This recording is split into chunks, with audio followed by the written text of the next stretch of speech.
네, 그럼 합숙 1차 1교시 시작하겠습니다.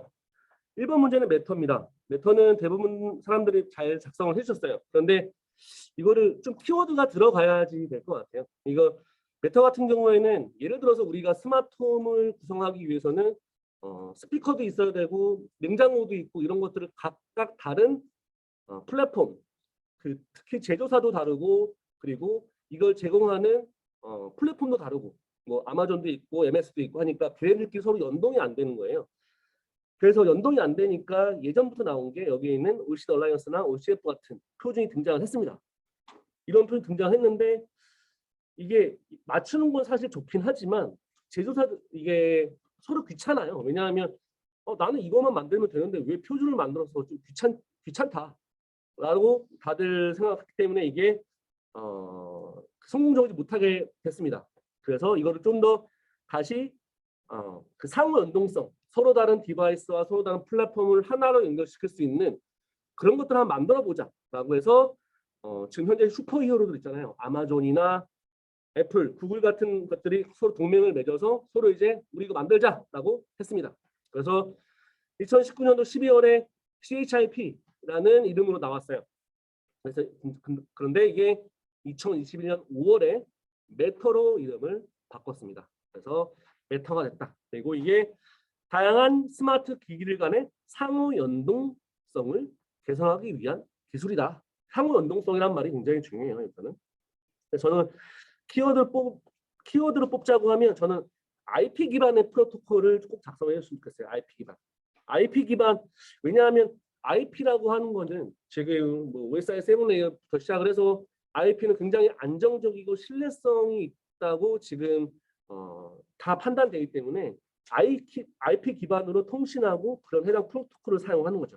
그래서 여기 보시면 IP 기반 프로토콜 또는 스레드란 네트워크, 와이파이 이거는 솔직히 별도 가장 중요한 건 IP 프로토콜이에요. 이걸 쓰기 위해서 이거 쓰는 거니까.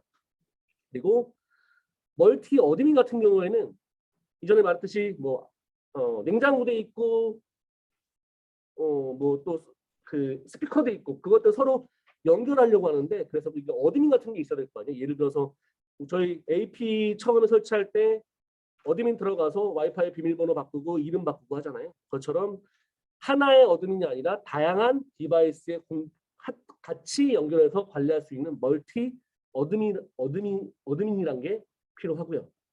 그리고 매터 브릿지라고 해서 그것들을 어떻게 연결시키는지 연결시키는 줄은 다리죠, 다리.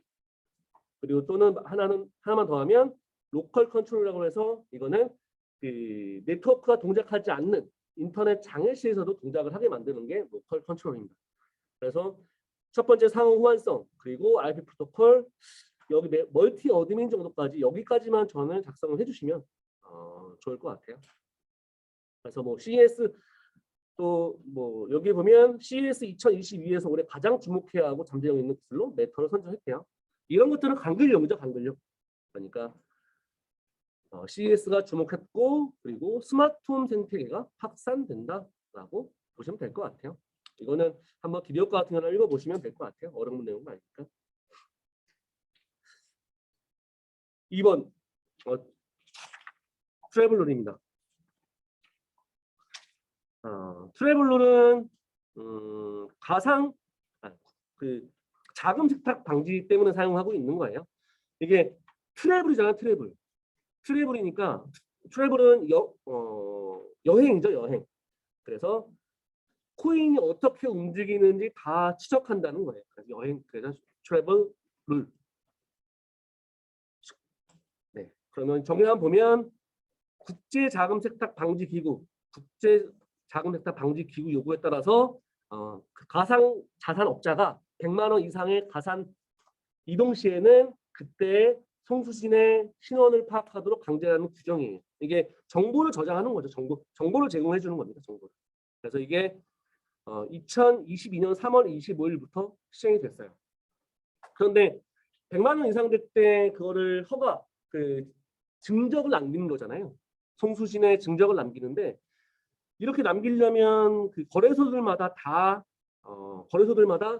어떤 솔루션들이 반드시 필요합니다. 그래서 솔루션들에서 필요한 게 여기에 있는 베리파이 마스프랑 코드라는 대표적인 두 개의 솔루션을 거래소가 도입을 해서 이걸 통해서 전송을 하는 거예요. 거래를 하는 거죠. 그래서 근데 하지만 옛날에 그 가상화폐의 가장 큰 장점은 이런 전송과 증정이 안 남는 게 가장 큰 장점이었는데 이걸 통해서 다 증정이 남기니까 그래서 이거를 어떤 사람들 같은 경우는 트래블룰이 적용된 이유는 특금 그 밑에 보면 잠시만요.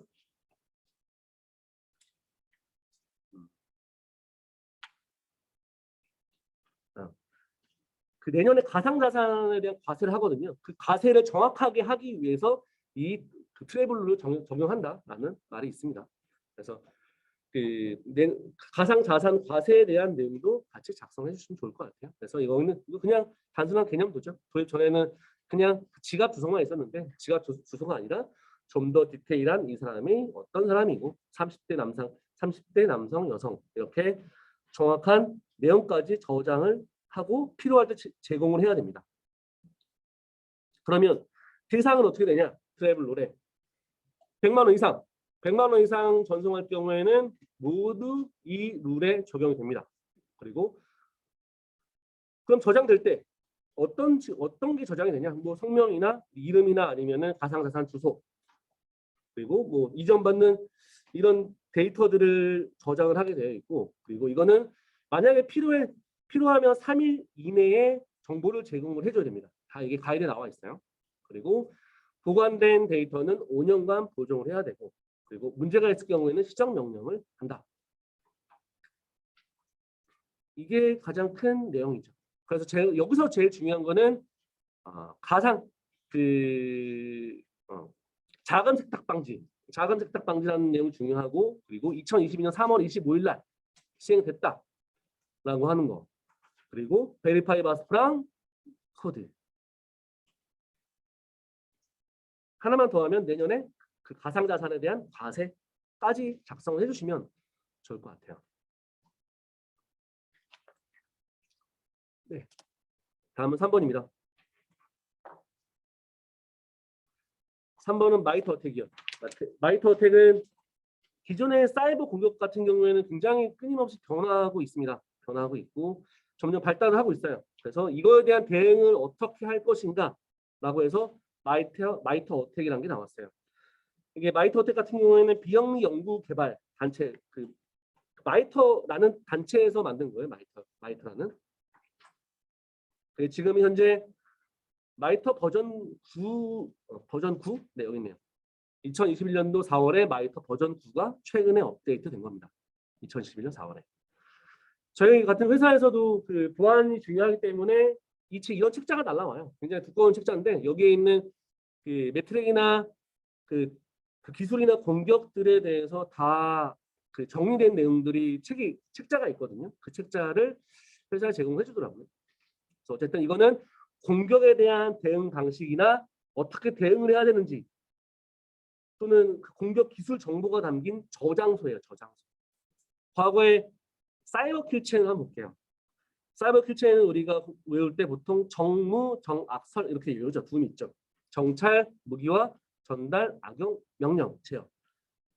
이렇게 해서 그 사이버 킬체인 같은 경우는 시간의 흐름에 따라 묘사한 그냥 단순히 프로세스, 시간의 흐름에 따라 나가는 것이지 이럴 때 어떻게 대응해라. 어떤 기술이 있다. 어떤 공격 도구나 해킹 그룹이 우리를 공격하고 있다라고 명확하게 설명해 주진 않습니다.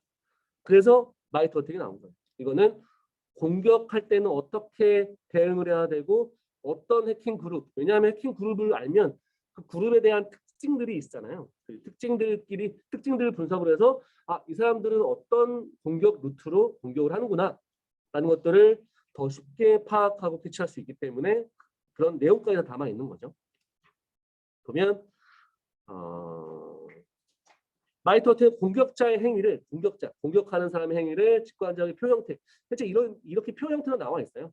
표 형태 나와 있고 이거는 공격들입니다. 공격들이고 여기 세부 기술 이 공격일 때 어떤 기술들을 사용하는지에 대한 리스트가 나온 거예요. 표처럼 매트릭으로.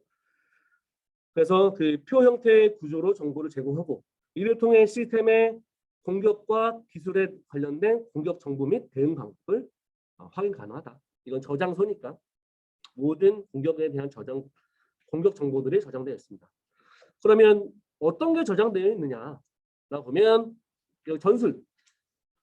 전술이나 또는 기술 같은 게 저장되어 있고 또는 공격 완화 정보 또는 어떤 그룹이냐 그리고 어떤 소프트웨어를 가지고 어떻게 공격하느냐 이런 소프트웨어 정보들까지 다 저장이 다 확인이 가능한 거예요. 그리고 마이트 어택은 단순히 우리 기업의 보안뿐만 아니라 좀 더 디테일하게 기업이나 모바일이나 산업 제어 시스템 ICS 버전으로 각각 구분되어서 배포를 했습니다. 그래서 그 기업용에 대해서는 뭐 전술이 14개 그리고 세부 기술이 185개, 뭐 14개, 118개 그리고 ICS 산업 제어 시스템 같은 경우는 이렇게 정보를 제공하고 있다라고 같이 보시면 될 것 같아요. 여기서 보시면 제일 중요한 거는 마이트 어택은 사이버 킬체인하고 좀 같이 얘기해 주시면 좋을 것 같아요. 사이버 킬체인 좀 얘기를 해주고 그리고 2021년 4월에 마이트 어택이 버전 9가 출시되었다. 이거는 사실 이런 거 정말 디테일이에요. 디테일. 이런 거 디테일 써주면 채점자가 좀 놀라긴 하죠. 이런 디테일. 사실 근데 2021년이든 2020년이든 저는 크게 문제가 되진 않다고 봐요. 그 사람들 모를 거니까. 그런데 내가 아는 척하면 그 사람이 그렇겠지 뭐 라고 생각하지 않을까요? 저는 그렇게 제가 채점해서 그래요. 만약에 어떤 우리 반 사람들이 2020년도 4월이라고 했다 쳐요. 그러면 제가 그걸 검색할까요? 시간 나면 검색하겠죠. 하지만 채점할 게 굉장히 많은 바쁘고 그러면 저는 검색 안 하고 오케이 하겠죠. 그러니까 여러분들도 헷갈려서도 그냥 쓰시면 될 것 같아요. 표준 번호 헷갈린다? 뭐 알게 뭐야 그 사람들이 뭐 알겠어? 그냥 자신 있게 쓰시면 그게 정답이 됩니다. 그리고 거기 안에 있는 매트릭이나 트랙이나 테크니컬 이런 것들 정보들 그리고 마지막 한다고 하면 이 세부 내용은 엔터프라이즈 모바일 ICS 버전으로 제작이 됐다는 것까지 작성을 해주시면 좋을 것 같아요. 다음 4번입니다. 오토 인코더. 오토 인코더가 조금 생소하신 분들이 많을 텐데 오토 인코더는 그 생성 AI 이번에 모의고사에 뭐 생성 AI가 나왔잖아요. 관련된 그 키워드가 오토 인코더를 많이 쓰는데 오토 인코더는 쉽게 그냥 차원 축소한다고 보시면 될 것 같아요. 차원 축소. 이게 그림이 좀 중요한데 그 인풋의 데이터가 들어가잖아요. 잠시만요. 인풋의 데이터가 들어가고 그래서 인코더에 들어가면 레이턴트 그 특징 이게 차원 축소된 데이터 값들이 나오는 겁니다. 그리고 디코더를 통해서 다시 원본 값을 다시 복원을 하는 거예요. 그래서 여기에 레이어 입력과 출력의 레이어 크기가 동일해야 됩니다. 그래서 입력과 출력의 크기가 동일하다. 그래서 차원 축소를 하는 거예요. 근데 아니 축소하면 했지 왜 다시 복원을 하냐? 이 이유는 뭐냐면 다시 디코더에 넣으면서 복원을 하면서 얘하고 이 복원된 그 차원 축소된 내용을 가지고 복원을 하잖아요. 다시 원본을 만들잖아요. 그럼 이 원본이랑 이 출력본이랑 이 원본이랑 얼마만큼 차이가 있는지를 분석하기 위해서. 만약에 얘랑 마지막에 출력된 데이터랑 입력된 데이터가 만약에 값이 전혀 다른 데이터가 나왔어요. 그러면 차원 축소를 잘못한 거죠. 레이턴트 특징을 잘못 뽑아낸 겁니다.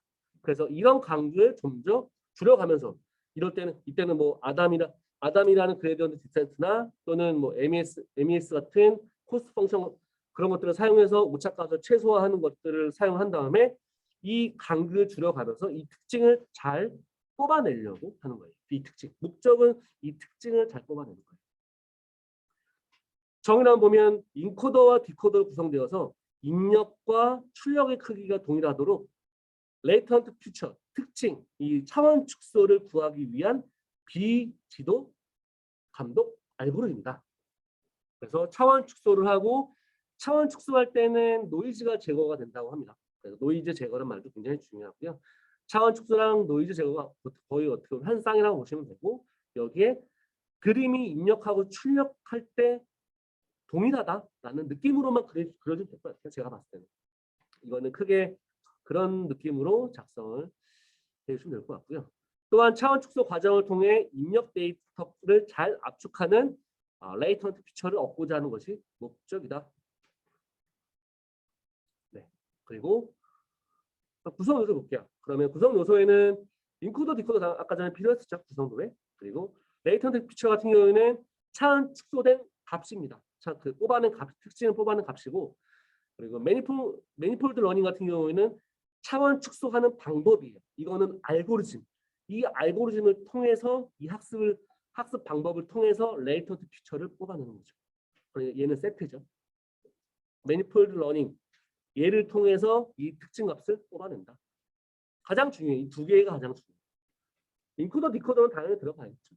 인코더, 디코더 들어가고, 그리고 뭐 플래튼 같은 경우에는 뭐 보통 데이터가 이렇게 가로로 되었을 수도 있고 가로로 되었을 수도 있고 아니면은 그 정렬되지 않게 삼포되어서 삼포되었을 수도 있는데 이것들을 이렇게 세로로 일렬로 정렬한다는 게 플래튼이라고 하는 거예요.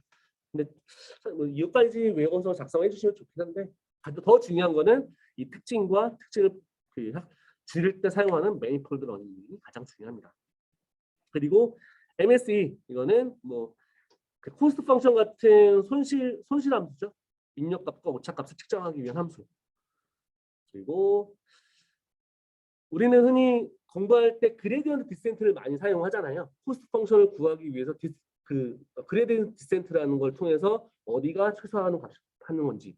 근데 사실 시장에서는 그냥 그건 기본 개념이지. 최근에 뭐 아담을 많이 써요. 아담을 많이 쓰니까 그 아담 같은 걸 더 써주면 좀 더 있어 보이는 답안이 될 것 같아요. 여기에 사실 그레디언트 디센트 써도 되죠. 왜냐하면 그레디언트 디센트가 모든 아담이나 그런 경사하강법에 대한 그 할아버지격이기 때문에 써도 되는데 현재 맞는 아담 같은 걸 써주면 더 좋을 것 같다. 네. 담달락은 뷰 정도까지 써주면 좋을 것 같아요. 뷰는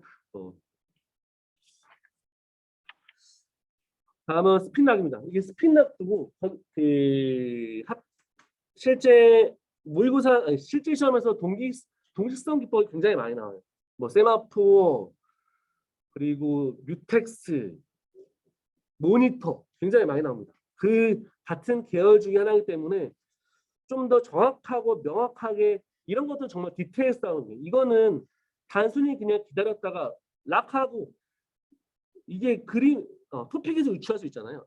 락이랑 온락이랑 한데 누구는 뭐 다 쓰죠. 이거는 진짜 이건 지나가는 사람 다 씁니다. 그러니까 이걸 좀 더 명확하게 써주려면 좀 더 디테일이 필요해요. 그래서 우리는 디테일 싸움이기 때문에 좀 더 디테일하게 쓴다. 더 디테일하게 쓴다고 하면 비지 웨이팅이나 컨텍스트 스위칭에 대한 최소화 이게 이 말에 들어가요.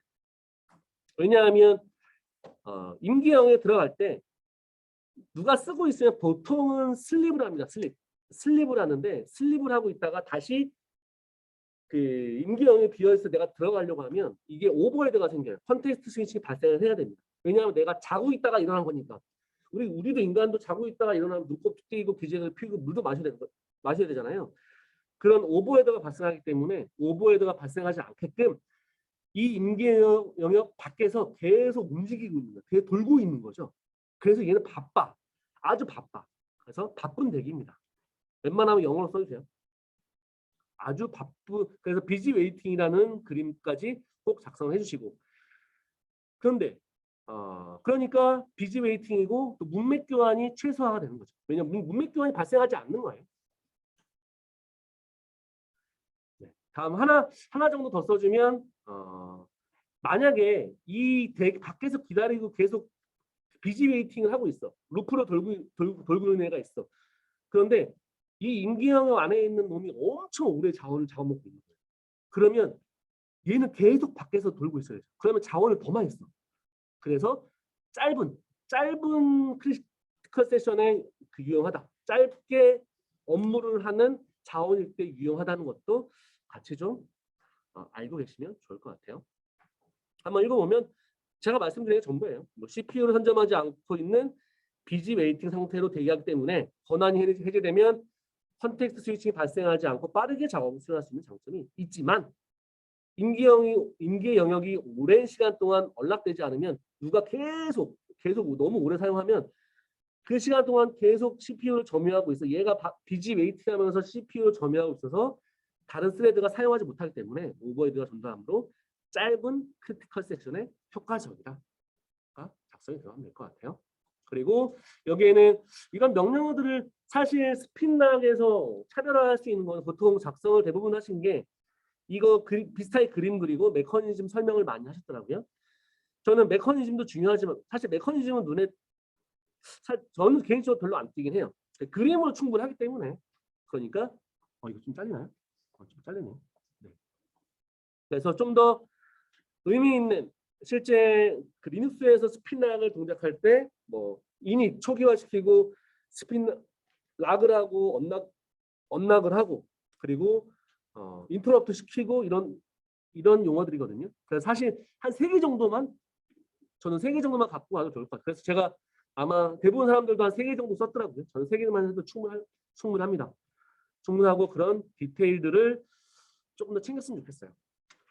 그리고 뭐 각각 앞에서 얘기했지만 동기화 기법에서는 그 스핀락뿐만 아니라 뮤텍스나 세마포 그리고 모니터 이런 것들이 많이 있잖아요. 꼭 같이 준비하세요. 같이 준비하고 스핀락은 짧은 대기 시간에서 문맥 교환을 제거하는 효과로 활용하는 동기화 기법이지만 진입 대기 시간이 길어질 경우 누가 계속 자원을 오래 사용하면 오버헤드나 내가 자원을 사용하지 못하는 기하 현상이 발생하므로 시스템 상황에 맞게서 동기화 기법을 선택하는 게 필요하다라고 작성을 하면서 그 시스템 요구사항별 동기화 기법을 작성해주면 좀 더 의미 있겠죠. 좀 더 연결이 많이 되겠죠.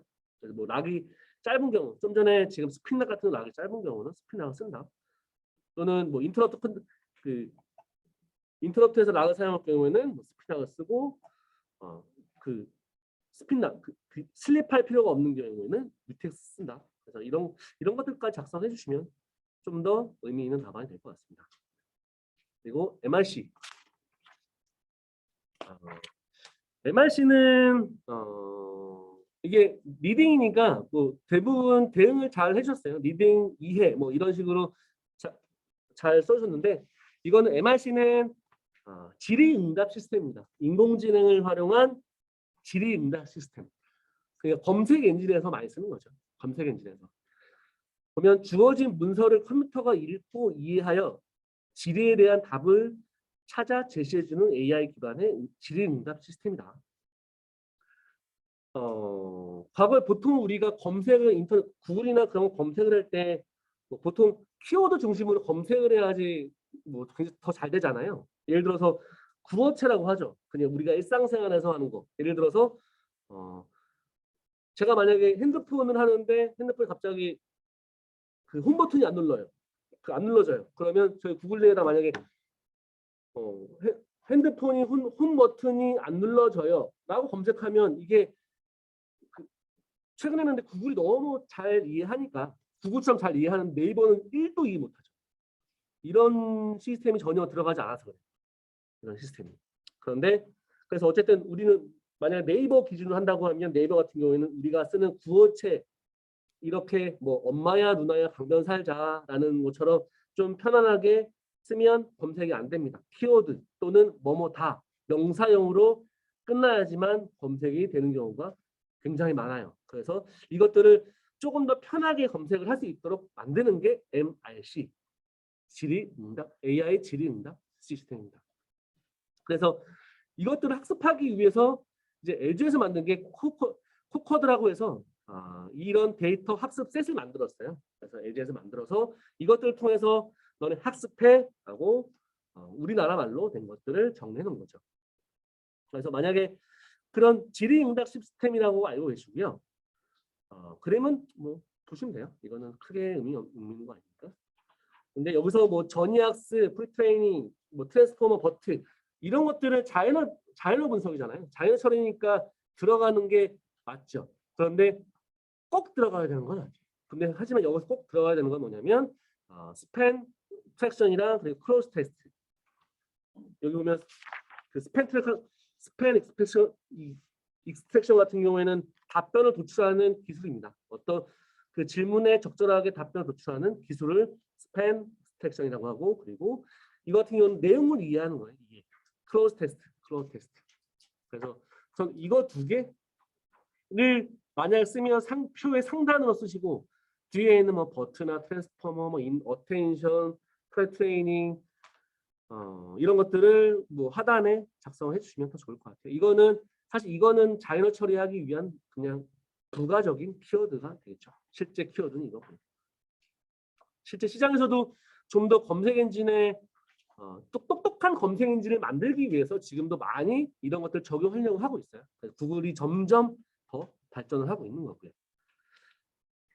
네. 다음 이제 7번 1교시 마지막 7번입니다. 메타러닝. 메타러닝은 그때 한번 제가 말씀드린 적이 있는데 이게 아시는 분이 변리사가 있는데 변리사분이 갑자기 저한테 메타러닝을 물어보더라고요. 그래서 메타러닝이 중요한가? 예전에는 간 GAN 같은 경우를 저한테 물어봐서 야, 여기에 간을 되게 많이 저작권 때문에 많이 온다. 근데 요즘에는 메타러닝 때문에 많이 온다고 하더라고요. 그래서 메타러닝이 뭔가 있나? 하니까 또 핫하긴 하더라고요. 쉽게 말해서 메타러닝 같은 경우에는 뭐 학습하는 법을 학습한다 라는 거예요. 그러니까 뭐냐면 내가 네, 쉽게 말해서 그 하이퍼 파라미터라는 게 있어요. 하이퍼 파라미터라고 하는 게 우리 뭐 개발자들은 보통 아시겠지만 변수 값들을 많이 넣잖아요. 변수 값들 넣을 때 그런 변수라고 생각하면 되는데 하이퍼 파라미터라는 거는 조금만 더 디테일하게 말씀드리면 인공지능을 만들 때는 우리가 내부적으로 어떻게 동작하는지 모릅니다. 그 안에 세팅 값들이 정해져 있으니까.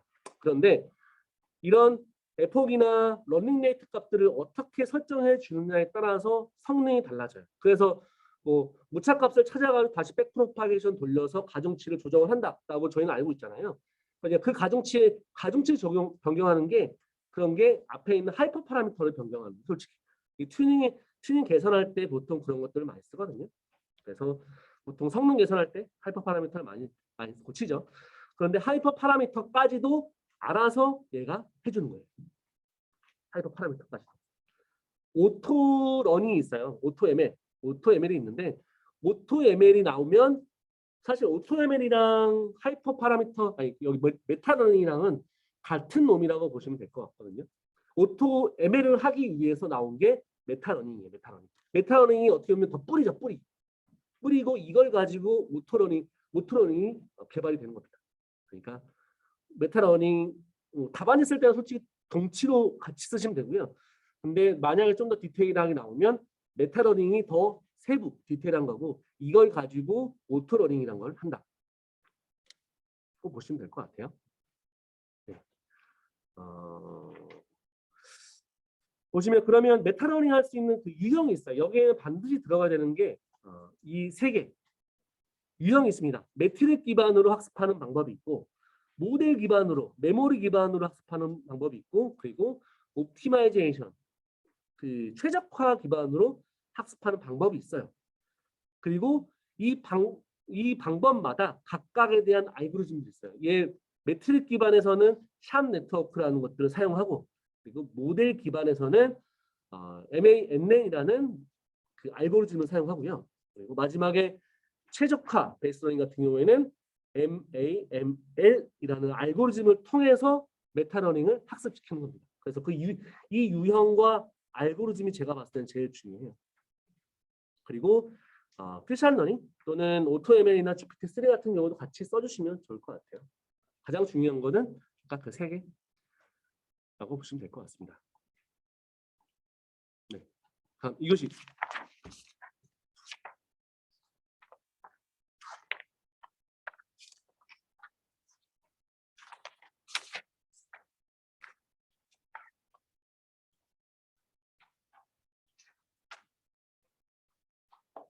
이것이 시작하겠습니다.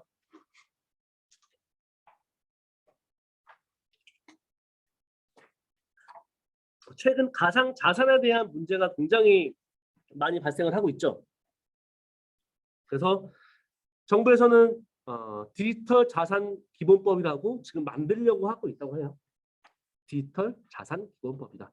그런데 여기 보면 문제의 루나하고 테나가 발생했잖아요. 썼으니까 꼭 저는 지문에 주어진 내용을 한번 1달러에는 터치를 정도는 해도 저는 좋을 것 같다는 생각이 들더라고요. 왜냐하면 그래야 뭐 그 채점하는 사람들도 맥락이 좀 맞다라는 느낌이 들거든요. 그래서 만약에 지문을 꼭 무시하지 마시고 지문에 있는 내용을 꼭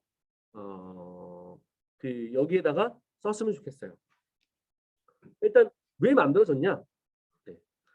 일단은 가상자산이 엄청 급속하게 발전하고 있죠. 하지만 코인은 떨어지고 있습니다. 제 코인 어떻게 하죠? 지원님, 제 코인 어떻게 해요? 물 타셔야 물 타려면 돈이 없어요. 물 탈 돈. 네, 물 타야 되는데. 그래서 코인은 계속 떨어지고 있어요. 다들 힘드시겠지만. 어쨌든 그리고 그다음에 세원. 아까 전에 그 트래블러에서 말했지만 그 가상 뭐라고 했죠?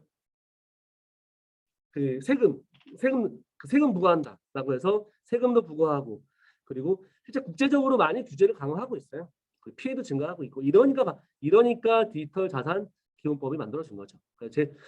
또 하나 여기서 만약에 재정 배경 쓰면 여기 루나하고 딱 쓰면 돼요. 루나나 아니면은 루나 테라 사태를 작성을 해주셔도 충분히 좋은 답안이 될 것 같아요. 여기 보면 그 불공정 거래나 그 뭐 거래소나 그런 거에 대해서 의무 공시가 제도가 부재해요. 이런 것 때문에 정부에서는 디지털 자산 기본법이라는 것들을 만들려고 하고 있고 내년에 지금 만든다고 합니다. 실제 문제점 같은 경우는 굉장히 많죠. 가상자산 같은 경우에는 문제를 보면 뭐 일단 불법이 뭐 보통 불법 도박 같은 느낌이죠. 뭐 묻지마 투자, 유사, 수신, 자금 세탁, 익명성을 갖고 있기 때문에 자금 세탁이나 뭐 불법 무기 그리고 구매 사기, 조세 회피, 돈도 회피할 수 있죠. 그래서 이런 가상자산 시장에서는 블록체인의 익명성의 특징으로 조세 회피나 외국환 거래법 위반 또는 자금 세탁 등과 같은 문제가 발생을 하고 있어요. 네. 가장 큰 거는 그 거래소에 대한 그 공시를 하지 않기 때문에 그렇죠. 저희부터 우리 이번에 문제 있잖아요. 공시제도라고 해서 우리 기업에서 사용하고 있는 뭐 그 얼마나 많은 그 보안 쪽에 인력이 있느냐, 얼마나만큼 거기에 돈을 지출하고 있느냐, 또는 뭐 교육을 하고 있느냐, 관리를 하고 있느냐, 훈련하고 있느냐, 인증 평가를 하고 있느냐 이런 것들처럼 공시를 해야 되는데 그런 것들이 없으니까 당연히 불법이 일어날 수밖에 없는 것 같아요. 제가 봤을 때는. 그래서 이런 것들 한번 읽어보시면 될 것 같아요. 그래서 그럼 어떻게 바뀔 거야? 어떻게 만들면 좋을까? 이건 나만의 주장입니다. 나만의 주장을 좀 멋들어지게 쓰면 좋을 것 같아요. 그래서 여기에 보시면 가이드에 보시면 발행인 만드는 사람, 코인이나 그 코인을 만드는 사람, 개발자나 아니면은 ICO 할 때 그런 사람들 측면 또는 우리 같은 사용자, 거래자 측면 마지막으로 거래소 측면 이렇게 좀 그 구분을 저는 이거 구분을 보면서 굉장히 흔히 말하는 멘토들도 많이 그런 얘기 하잖아요. 빠짐없이 그룹핑을 잘해라. 뭐 보통 MEC하게 그룹핑을 해라라고 말씀을 드리는데 사실 그렇게 그룹핑을 하기 쉽지 않아요. 그런데 저는 이건 마음에 들더라고요. 실제 만드는 사람, 거래하는 사람, 그리고 이거를 가지고 있는 사람, 뭐 거래소 측면. 그래서 보면 그 실제 발행인 같은 경우 코인을 만든 사람한테는 일단 백서가 명확해야 돼요. 과거에는 백서에 허황된 허위 과장 그런 것들이 굉장히 많이 포함되어 있었습니다. 그래서 그런 불법적인 내용들이 아니라 좀 더 명확하고 제도화된 좀 더 실효성이 확보된 백서를 만들어야 되고요. 그리고 그 의무 공시 제도가 도입이 돼야 된다. 그리고 거래자 측면 같은 경우에는 거래자도 불법으로 막 거래를 많이 하잖아요. 그래서 이런 불공정 거래 규정 금지를 해야 된다. 또는 매매 거래 투명성을 제공을 해야 된다. 마지막으로 거래소 같은 경우는 가상 자산 보관업자 규정. 왜냐하면 내가 자산을 어떻게 보관하고 있는지 전혀 모르잖아요. 그래서 먹튀도 많이 생기고 거래소가 도망가기도 하고 폐업도 많이 하고 상폐도 많이 하고 그런 식으로 작성을 하시면 좋을 것 같아요. 그래서 만약에 4달러까지 쓰시면 1교시에 나왔던 트래블 룰을 쓰시면 좋겠죠. 뭐 또한 트래블 룰을 4단락에 쓰시면 저는 좋은 답안이 될 거라고 봅니다. 2번 헬스케어. 헬스케어는 아마 누구나 다 작성을 하셨을 거예요. 그래서 디지털 헬스케어잖아요. 디지털 헬스케어. 최근에 이게 제가 문제를 출제한 게 뭐냐면 그 CES가 2022년에 나왔는데 그때 헬스케어 분야가 굉장히 많이 부각이 됐어요. 그래서 CES 쪽에 좀 관심을 갖고 있기 때문에 헬스케어 기술이 최근에 점점 또 이제 비대면이 증가하고 있으니까 비대면도 증가하고 또 노령화되고 그런 문제로 인해서 디지털 헬스케어가 점점 발전하고 있죠. 그러면 과거와 현재는 어떻게 되고 있냐? 과거에는 보통 치료 목적이에요. 치료 목적. 치료 목적의 치료 여기 있네요.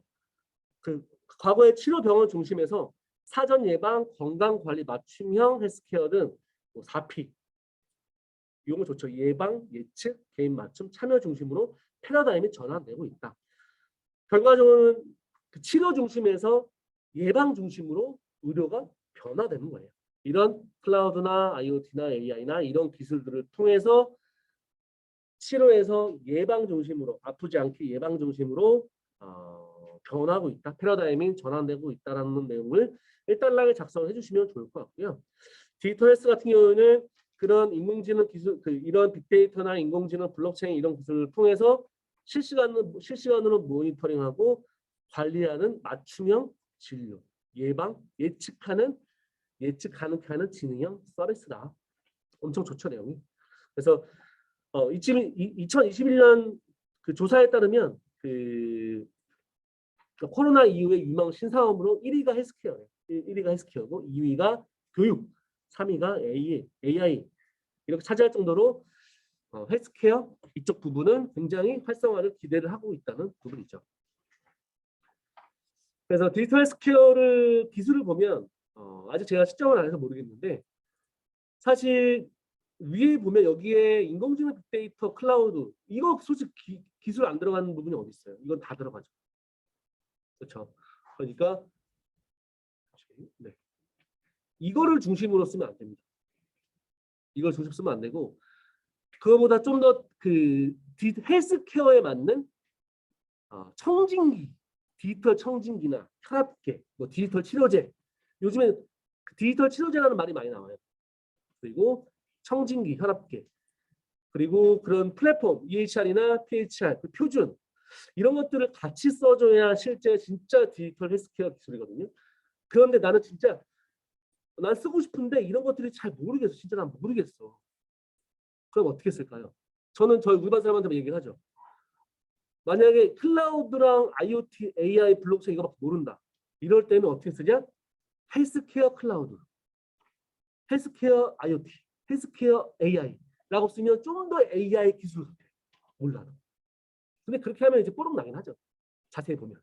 그런데 그래도 좀 더 헬스케어스러운 기술을 쓰기 위해서는 앞에 헬스케어라는 용어가 쓰면 더 좋다라는 말씀을 드리고 싶습니다. 이게 센스예요, 센스. 진짜. 이런 기술들이 들어가면 좋아요. 이런 뭐 전자의무 기록 시스템이나 그냥 서로 제공하는 거 그런 기술들을 쓰면 될 것 같고. 하지만 디지털 헬스케어 같은 경우는 발전을 하려고 하는데 특히 규제 같은 게 굉장히 심해요. 규제도 심하고 왜냐하면 개인적 정보들에 대한 공유도 필요하고 또는 굉장히 의료가 뭐 언론도 그렇고 금융이나 증권, 의료도 다 굉장히 보수적인 집단이기 때문에 나의 데이터를 정부 다른 데 주지 않으려고 해요. 요즘에는 내가 A라는 병원에서 찍은 CT를 B로 갈 때 그 CT를 달라고 해서 요즘엔 줍니다. CD를 구워줘요. 엄청 CD를 구워줍니다. 그냥 뭔가 전송해주지 않고 CD를 줘서 줘요. 예전에 주지도 않았습니다. 그런데 그러면 그만큼 CD로 구워줄 정도로 굉장히 아직도 열악한 시스템 아니면 보수적으로 나에 대한 정보나 데이터를 공유하지 않고 싶은 거죠. 그런 문제들이 굉장히 많이 있습니다. 그래서 그런 것들을 이제 어떻게 하면 발전을 해야 되는지를 작성을 하는 거죠. 사실 이건 정답이 없죠. 발전 방향 같은 경우에는 뭐 인력을 양성하고 시장을 확대해야 되고 또 그 치료 기기를 개발을 해야 되고 이런 것들이 있으니까 이런 것들은 좋은 내용들 잘 작성해 주시면 좋을 것 같아요. 한번 보세요. 네. 그리고 현재 국내 현황인데 이런 것들 사실 국내 현황 쓰잖아요. 만약에 문제가 국내 현황이라고 문제가 나왔어요. 이거는 그냥 국내 쓰고 미국 강대국 쓰고 밑에는 아무거나 써도 상관없습니다. 자신 있게 쓰세요. 그 대신. 왜냐하면 그 사람도 몰라요. 모르니까 좀 자신 있게 쓴다고 하면 저는 크게 문제가 없다고 봅니다. 네, 마지막 6번.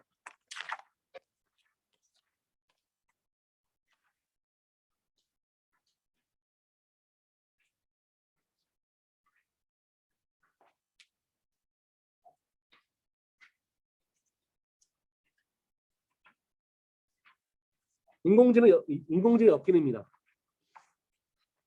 최근에 인공지능에 대한 가이드라인도 생겼습니다. 인공지능 이거는 굉장히 뭐 좀 어렵진 않은데 인공지능 잘 만들 때 너네 그 인간에 대한 배려나 공격하지 않는 그리고 공공성을 지키는 그런 인권 침해하지 않는 AI를 만들어 어떻게 이거 보고 만들어라고 해서 나온 거죠.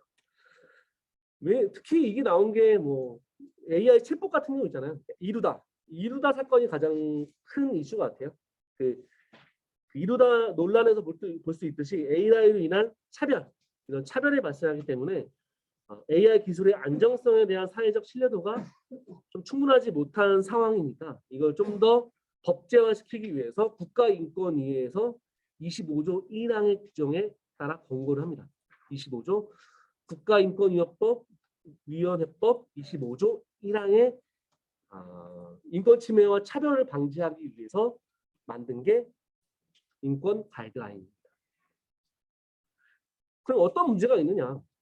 문제 많죠. 이런 것들은 뭐 다 쉬우니까 한번 읽어보시면 될 것 같아요. 독점, 설명하기 어려운 문제, 트롤리 딜레마, 프라이버시 침해, 뭐 일자리 침해, 편향성, 딥페이크 이루다 이런 문제들이 많이 발생을 하니까 그러면 어떻게 대응을 해야 되는지 가이드라인에서 어떻게 나와 있냐면 여기에 보면 총 6개가 나와 있어요. 6개가. 인간의 존엄성을 지키려고 해야 돼. 그리고 투명성을 설명할 수 있어야 돼. 그리고 자기 결정권. 그러니까 개인 정보는 그 정보 주체가 확인할 수 있도록 공개해야 돼. 그런 정보를 자기 결정권을 보장을 해야 돼. 그리고 차별하면 안 돼. 그리고 얼마만큼 네가 잘 만들었는지 인권 영향 평가를 시행을 해야 돼. 마지막으로 법 제도를 만들어야 돼. 라고 총 6개에 대한 가이드라인이 배정돼 있어요. 그러니까 이런 것들을 조금 있어 보이게 뭐 다 줌 따서 외우면 좋을 것 같고요. 그렇지 않으면 뭐 투명성, 차별 금지 이 정도는 충분히 개인적으로 즉흥적으로 만들어낼 수 있는데 그래도 이거는 좀 외워 가셨으면 좋겠다는 생각이 듭니다. 그리고 마지막에 보면 인공지능 기술의 급속한 발전으로 제조 이런 다양한 전 산업에 확산되면서 기술의 오남용, 그렇죠? 알고리즘에 대한 차별 그리고 프라이버시 침해 등 인공윤리 이슈가 대두되면서 인공지능에 대한 또 인공지능에 대한 윤리가 마련됐습니다. 윤리는 이건 다 아시죠? 예전에 나온 거 존엄성, 공공선 그리고 한목적성 이런 것들을 가지고 있으니까 이것까지 같이 녹여 넣어주시면 인공지능 관련돼서는 좋은 답안이 될 것 같아요. 인공지능의 편향성이나 이런 것들 문제들이 굉장히 많이 나오고 있습니다. 지난번에도 인공지능 학습 데이터에 대한 문제가 아마 나왔을 거예요. 그러니까 꼭 인공지능 관련돼서는 준비를 하셨으면 좋을 것 같습니다. 네, 이상 마치겠습니다. 수고하셨습니다.